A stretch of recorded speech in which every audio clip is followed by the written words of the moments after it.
আসসালামু আলাইকুম সুপ্রিয় শিক্ষার্থীরা, আশা করি সবাই সুস্থ আছো এবং ভালো আছো। আমি আইরিন পারভিন, ইতিহাস দ্বিতীয় পত্রের ক্লাসে তোমাদের সবাইকে স্বাগত জানাচ্ছি। আমরা গত ক্লাসে পড়েছিলাম ফরাসি বিপ্লবের কারণগুলো কি ছিল এবং ফরাসি বিপ্লব সংঘটিত হওয়ার পেছনে দার্শনিকদের কি অবদান ছিল। তাহলে চলো আজ আমরা জেনে নেই ফরাসি বিপ্লবের ঘটনা প্রবাহগুলো কি ছিল এবং ফরাসি বিপ্লবের ফলাফল এবং এর প্রতিক্রিয়া কি ছিল। তোমরা জানো ফরাসি বিপ্লব সংগঠিত হয়েছিল সুরস লুইয়ের আমলে। সুরস লুই 1774 সালে যখন সিংহাসনে বসেন তখন আসলে ফ্রান্সে বিপ্লবের পরিবেশটা তৈরি হয়ে গিয়েছিল। ফলে সুরস লুইয়ের মতো অযোগ্য শাসকের পক্ষে পরিস্থিতি সামাল দেওয়া সম্ভব হয়নি। সুরস লুই যখন ক্ষমতায় বসে তখন আর্থিক সংকট চরম অবস্থায় ছিল।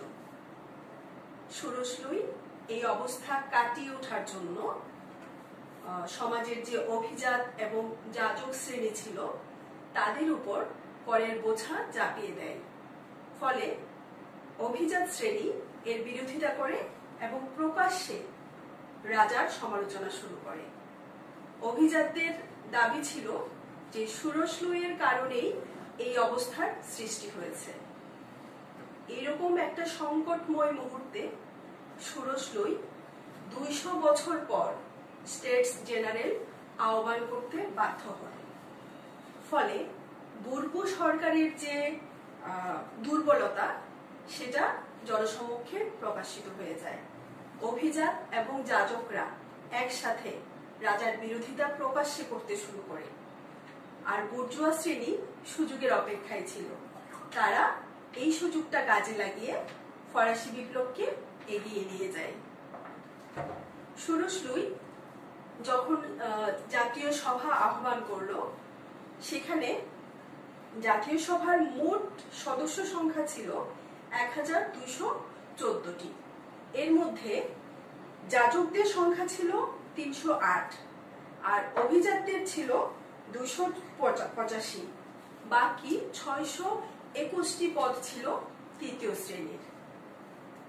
সভার শুরুতেই তৃতীয় শ্রেণী প্রত্যেকের জন্য ভোটাধিকার দাবি করল, কিন্তু অভিজাত এবং যাজকরা একসাথে একে বাধা প্রদান করল। ফলে রাজা সুরস লুই দেখলেন যে যদি প্রত্যেকের ভোটাধিকার দেওয়া হয় তাহলে তৃতীয় শ্রেণী তারা সংখ্যাগরিষ্ঠ।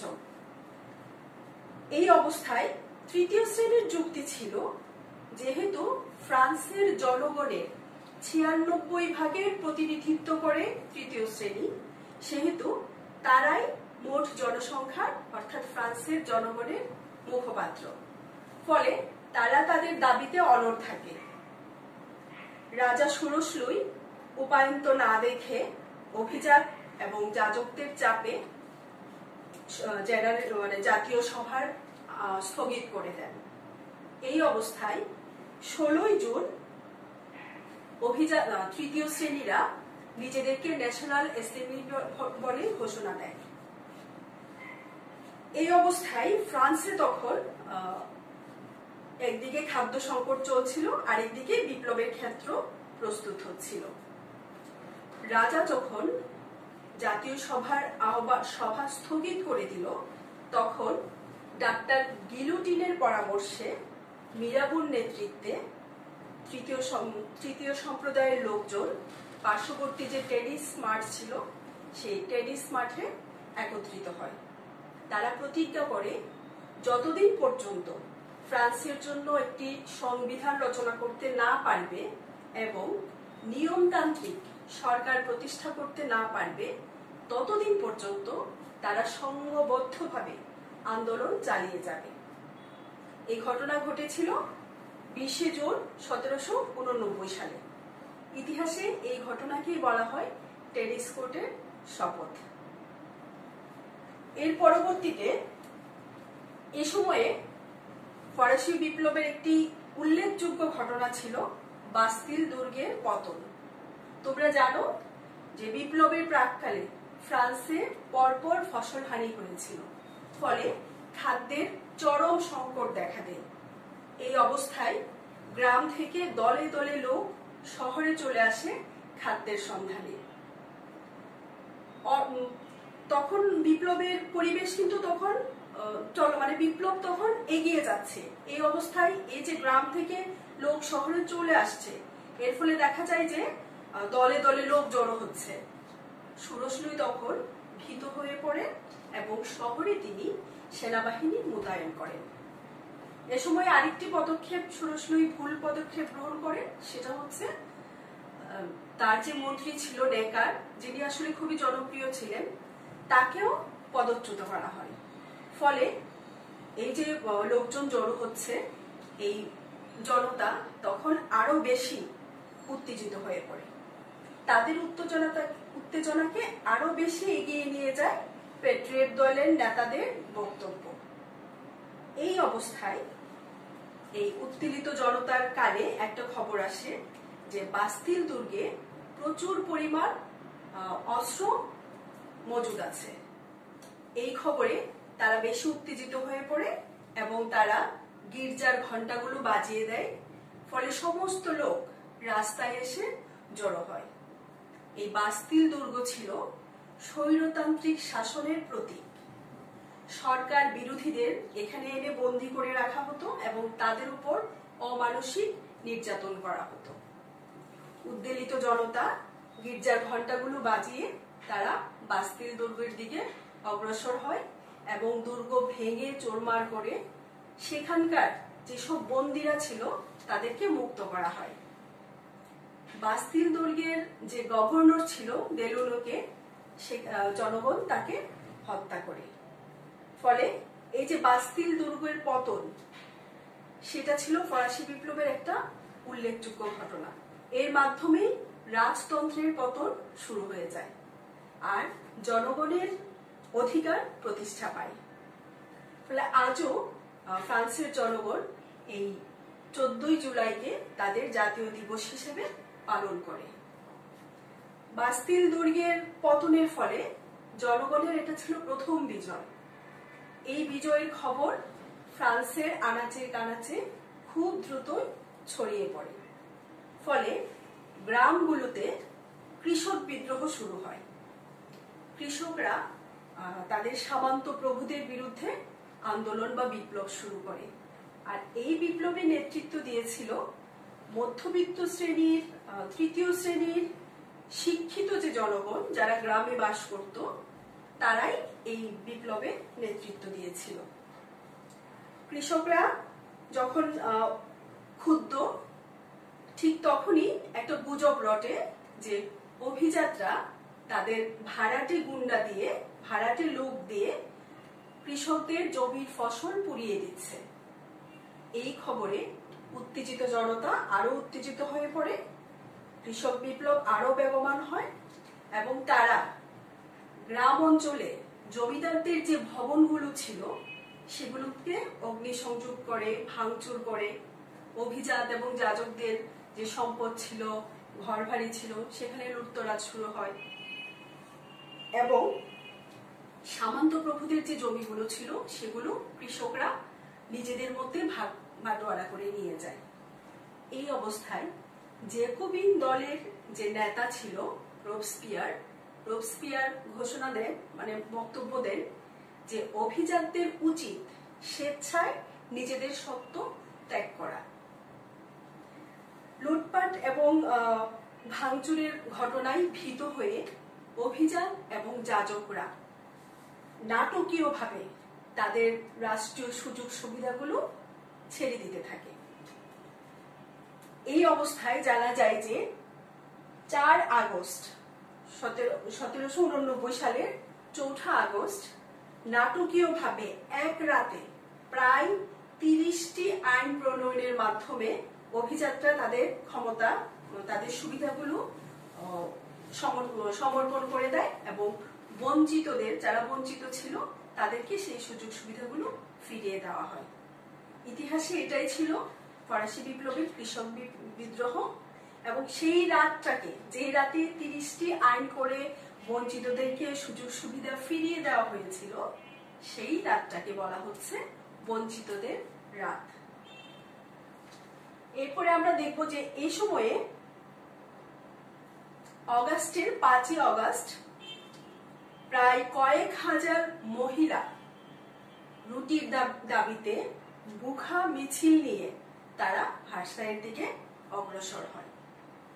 এরই মধ্যে বিপ্লব বেগবান হয় এবং বিপ্লবকে এগিয়ে নেওয়ার জন্য ফ্রান্সে তখন অনেক সংগঠন এবং বিপ্লবী কমিউনগুলো গড়ে ওঠে। এই অবস্থায় রাজা তার যে মন্ত্রী ছিল নেগার, তাকে পুনরায় শপথে ফিরিয়ে নিয়ে আসেন। তারপরেও বিপ্লব এগিয়ে যেতে থাকে। এই অবস্থায় যখন ওই ভুখা মিছিল আসে, তখন রাজা অনেকটা বাধ্য হয়ে তার রানী সহ বন্দী অবস্থায়, বলা যায় যে প্রায় বন্দী অবস্থায়, ফ্রান্স ভার্সাই ছেড়ে প্যারিসের দিকে অগ্রসর হয়। ঐতিহাসিকেরা এই ঘটনাটাকে বলেছেন যে রাজতন্ত্রের শবযাত্রা, অর্থাৎ রাজতন্ত্র তখন মৃত প্রায়। রাজা ভার্সাই প্রাসাদ ছেড়ে তার রানী সহ প্যারিসের দিকে অগ্রসর হয়। রাজা যখন প্যারিসে চলে যায়, সেখানে রাজা রানী অবস্থান করে এবং জাতীয় সভাও প্যারিসে আহ্বান করা হয়। এই জাতীয় সভার তখন মূল কাজ ছিল ফ্রান্সের জন্য একটি নতুন সংবিধান রচনা করা।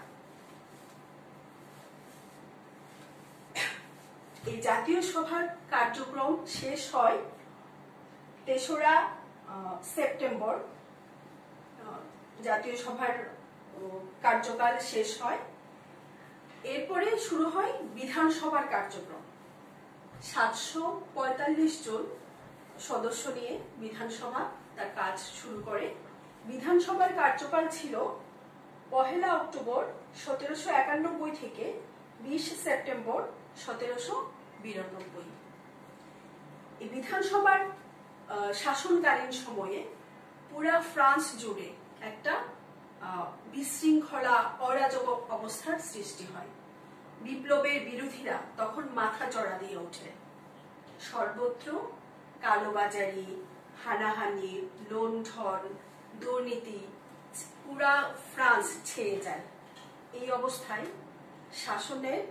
ফ্রান্সের যে শাসন ব্যবস্থা, তার চরম অবনতি ঘটে।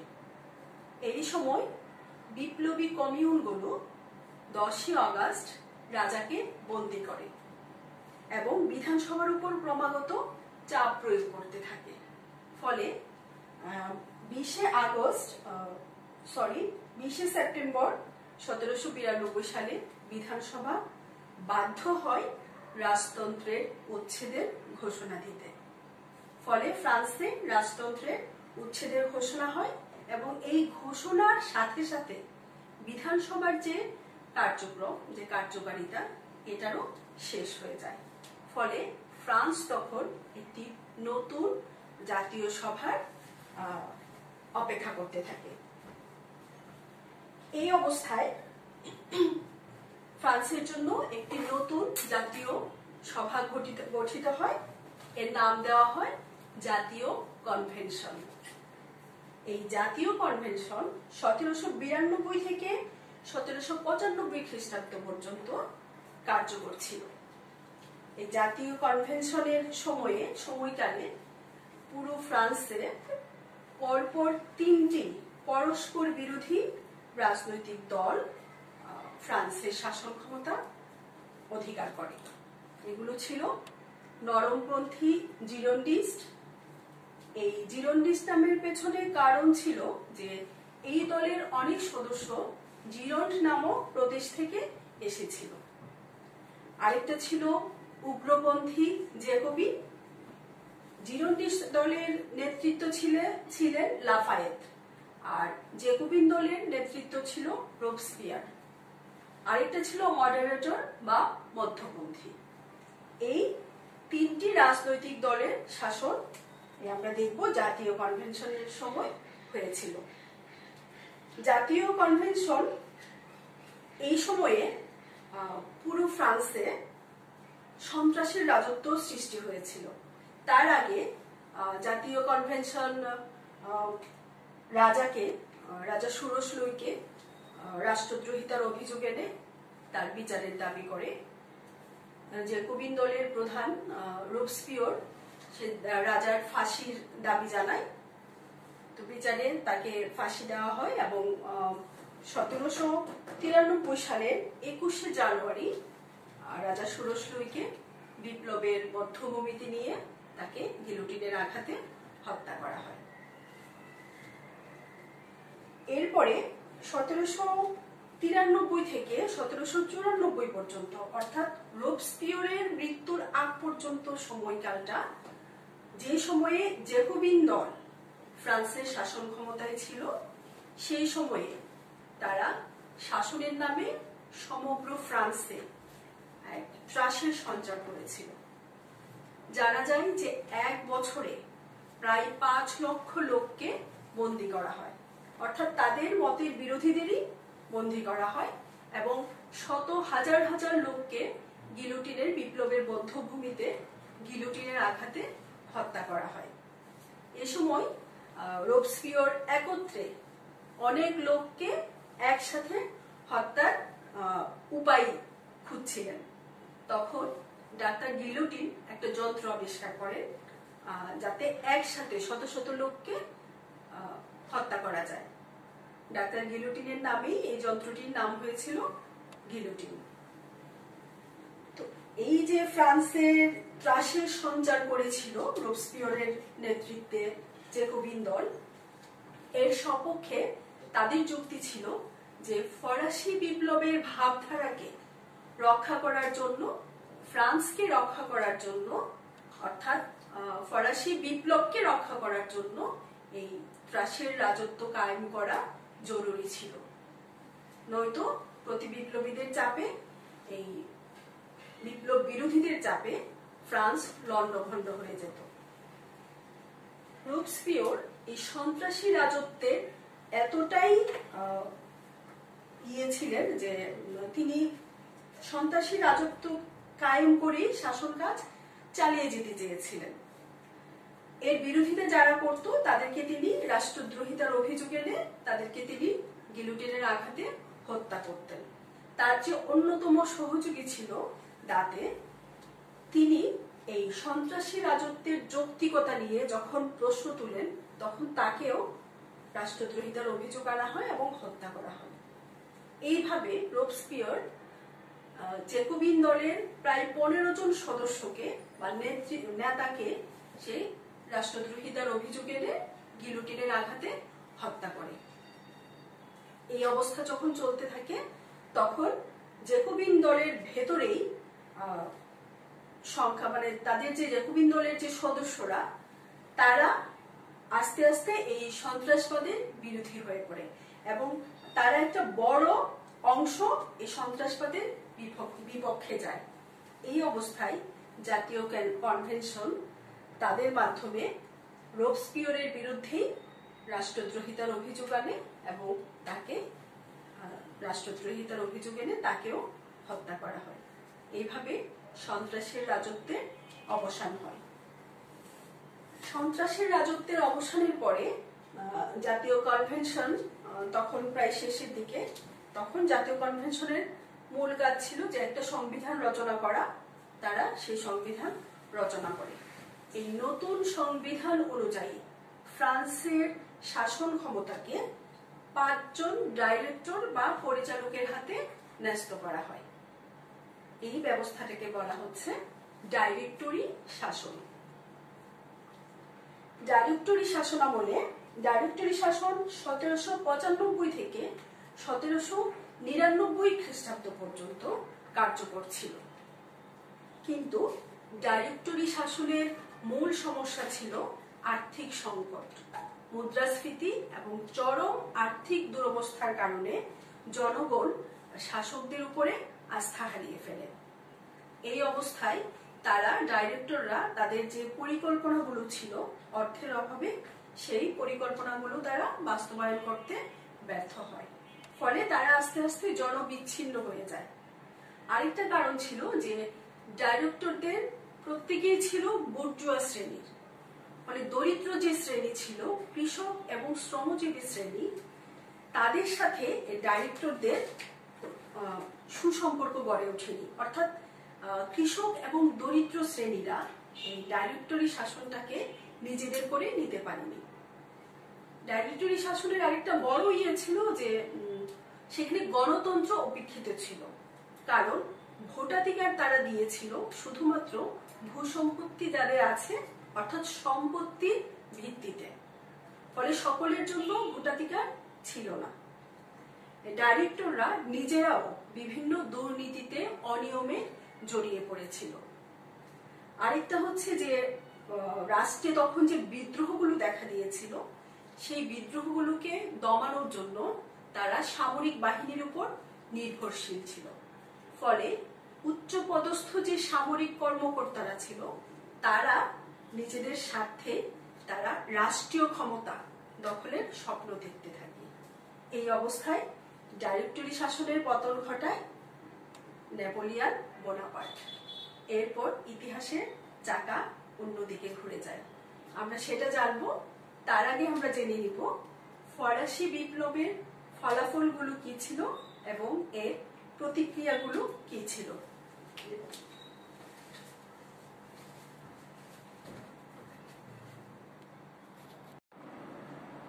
ফরাসি বিপ্লবের ফলাফলগুলো ছিল সুদূরপ্রসারী এবং ব্যাপক ও বিস্তৃত।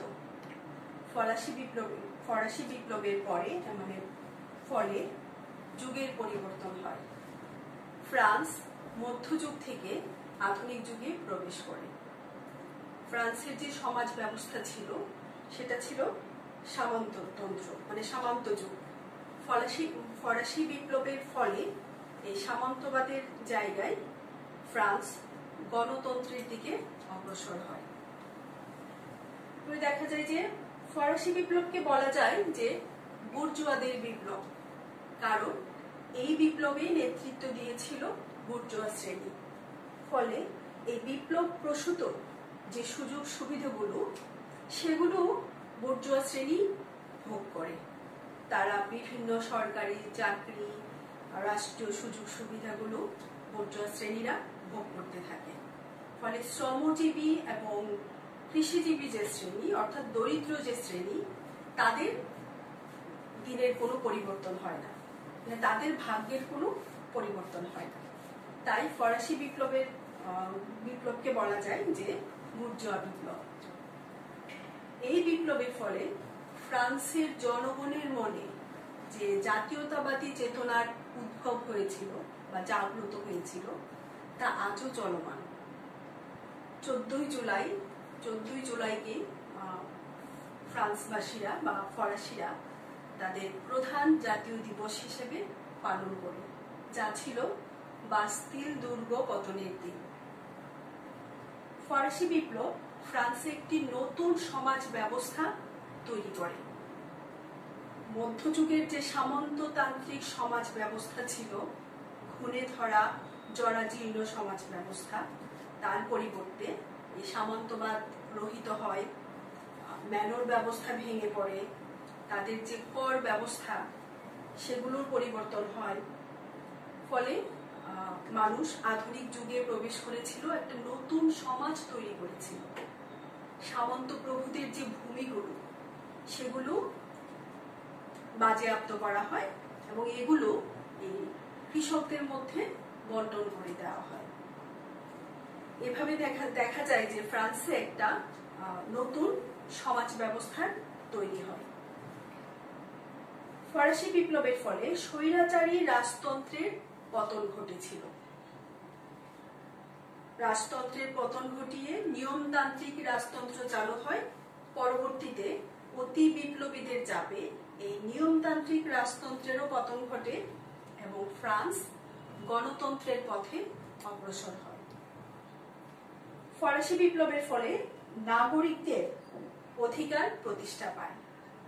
ব্যক্তি স্বাধীনতা, তারপর নাগরিকদের মৌলিক অধিকার, এরপর হচ্ছে বাক স্বাধীনতা, সংবাদপত্রের স্বাধীনতা, মানুষের যে মৌলিক যে অধিকারগুলো সেগুলো স্বীকৃতি লাভ করে। মানুষের ভোটদানের ক্ষমতা তৈরি হয়, সমাজে সবার অংশগ্রহণ নিশ্চিত করা হয়, অর্থাৎ সব মানুষ, সর্বস্তরের মানুষ নিজেদের অধিকারগুলো ফিরে পেয়েছিল। ফরাসি বিপ্লবের আরেকটা ফলাফল হচ্ছে ধর্মীয় প্রভাব খর্ব হয়, অর্থাৎ যুগ যুগ ধরে গির্জার প্রতি, যাজকদের প্রতি মানুষের যে অন্ধবিশ্বাস ছিল সেই বিশ্বাসটা ভেঙে পড়ে। গির্জার যে সম্পত্তি ছিল সেটাকে বাজেয়াপ্ত করা হয়, তারপর যে অভিজাতদের যে যাজকদের যে সংখ্যা ছিল সেটাকেও হ্রাস করা হয় এবং ধর্মকর এগুলো বাতিল করা হয়। এভাবে যে মানুষের সমাজে যে মানুষের উপর যে ধর্মীয় প্রভাবটা, সেই প্রভাবটা অনেকাংশেই খর্ব হয়। ফরাসি বিপ্লবের একটা প্রধান ফলাফল ছিল যে জনগণের হাতে ক্ষমতা অর্পণ করা, অর্থাৎ স্থানীয় যে প্রশাসন, স্থানীয় যে শাসন ব্যবস্থা, এই স্থানীয় শাসন ব্যবস্থাটাকে বিকেন্দ্রীকরণ করা হয়। বিপ্লবের পরবর্তী পর্যায়ে সমগ্র ফ্রান্সকে ৮৩টি ডিপার্টমেন্টে ভাগ করা হয়। এই ডিপার্টমেন্টগুলোকে আবার ৩৭৪টি ক্যান্টনে বিভক্ত করা হয়। ক্যান্টনগুলোকে আবার ৪৪,০০০ কমিউনে ভাগ করা হয়। মূলত যে স্থানীয় যে শাসন ব্যবস্থা সেটা থাকে কমিউনগুলোর হাতে এবং জনগণের নির্বাচিত প্রতিনিধিদের হাতে সেই ক্ষমতাটা ন্যস্ত করা হয়। ফলে কোনো শাসকের পক্ষে সরাসরি শাসন কার্যে বা স্থানীয় পর্যায়ে শাসন কার্যে হস্তক্ষেপ করা সম্ভব হয়নি। এরপরে দেখা যায় যে ফরাসি বিপ্লবের ফলে ৪টি রাজনৈতিক দলের সৃষ্টি হয়েছিল। প্রগতিশীল দক্ষিণপন্থী দল, নরমপন্থী জিরোন্ডিস্ট দল, উগ্রপন্থী জ্যাকোবিন দল এবং মডারেটর বা মধ্যপন্থী দল। আর সবশেষে বলা যায় যে ফরাসি বিপ্লবের ফলে বুর্বো রাজাদের স্বৈরতান্ত্রিক শাসন ব্যবস্থার পতন ঘটেছিল এবং ফ্রান্স গণতন্ত্রের পথে অগ্রসর হয়েছিল। আমরা যদি ফরাসি বিপ্লবের প্রভাব লক্ষ্য করি, ফরাসি বিপ্লবের প্রভাব ফ্রান্স ছাড়িয়ে গোটা ইউরোপ ছাড়িয়ে সমগ্র বিশ্বকে প্রভাবিত করেছিল। ফরাসি বিপ্লবের ফলাফলে ইউরোপের অন্যান্য যে রাষ্ট্রগুলো ছিল সেখানকার জনগণের মনে আশার আলো জাগে। ফলে ইউরোপের অন্যান্য রাষ্ট্রগুলোর শাসকদের মনে ভীতি সঞ্চার হয়। ফরাসি বিপ্লবের প্রভাবে ইউরোপীয়, বিশেষ করে জার্মানি, নেদারল্যান্ড এবং রাইন নদীর তীরবর্তী যে অঞ্চলগুলো ছিল সেগুলো ফরাসি সাম্রাজ্যের অধীনে চলে আসে। ফলে দেখা যায় যে বিপ্লবের যে ভাবধারা, সেই বিপ্লব প্রসূত যে ভাবধারা সেগুলো ওইসব অঞ্চলের রাষ্ট্রসমূহের মধ্যে বিস্তার লাভ করেছিল। ১৯১৭ সালে রুশ বিপ্লবেও ফরাসি বিপ্লবের প্রভাব পরিলক্ষিত হয়। এমনকি ২০ শতকে এশিয়া ও আফ্রিকায় যে জাতীয় মুক্তি আন্দোলনগুলো হয়েছিল সেখানেও ফরাসি বিপ্লবের প্রভাব পরিলক্ষিত হয়েছিল। তাহলে আমরা দেখছি যে ফরাসি বিপ্লব ফ্রান্সের গণ্ডি ছাড়িয়ে পুরা বিশ্বকে, সমগ্র বিশ্বকেই প্রভাবিত করেছিল। ফ্রান্সের যে চিরশত্রু ছিল ইংল্যান্ড, সে ইংল্যান্ড বুর্বো সরকারের পতনে খুশি হলেও বিপ্লবের ভাবধারায় ইংল্যান্ডও প্রভাবিত হয়েছিল। ইংল্যান্ডের যে শাসনতান্ত্রিক ও অর্থনৈতিক সংস্কার এবং বেপিস্ট আন্দোলনে ফরাসি বিপ্লব প্রেরণা জুগিয়েছিল। গণতন্ত্র, যুক্তিবাদ, ব্যক্তি স্বাধীনতা, সাম্য, শোষণমুক্ত সমাজ ব্যবস্থা, নাগরিক অধিকার, এই ধারণাগুলো বিপ্লব পরবর্তী সময়ে ইউরোপের বিভিন্ন রাষ্ট্রে বিস্তার লাভ করেছিল। তাই আমরা বলতে পারি যে ফরাসি বিপ্লব শুধুমাত্র ফ্রান্সেই সীমাবদ্ধ থাকেনি, ফ্রান্স ছাড়িয়ে ইউরোপ তথা সমগ্র বিশ্বকে তীব্রভাবে প্রভাবিত করেছিল, যা আজও স্মরণযোগ্য। তো সুপ্রিয় শিক্ষার্থীরা, এই ছিল ফরাসি বিপ্লবের ফলাফল এবং প্রভাব। আজকে এখানেই শেষ করছি। আগামী ক্লাসে আবার তোমাদের সাথে দেখা হবে। সেই পর্যন্ত সবাই সুস্থ থাকবে, নিরাপদে থাকবে।